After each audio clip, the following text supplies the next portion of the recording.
Mga kapuso, mahal na nga ang langis, may mga nananamantala pa.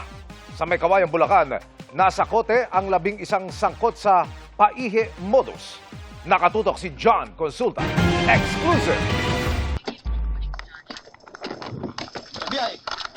FBI! Pagdating sa gate ng target area sa May Kawayan, Bulacan, FBI! FBI! Kasilaw. agad dinisarmahan ng NBI agents ang mga bantay sa pinakaloob ng compound. Arestado ang 11 individual na huli sa akto na nagsasagawa ng paihi o fuel pilferage.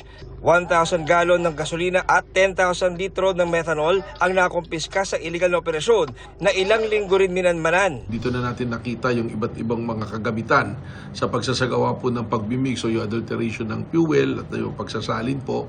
May mga component po ng methanol gasoline mixture na ginagamit po nila.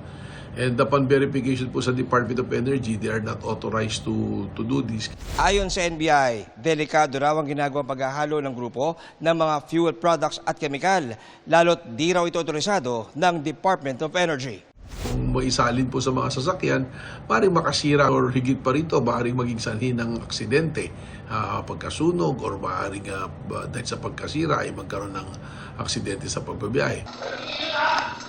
Di rin umano ito patas sa ibang kumpanya na nagbebenta ng langis. Na-inquest na sa reklamong fuel adulteration and proliferation ang 11 inaresto na wala pa ring pahayag.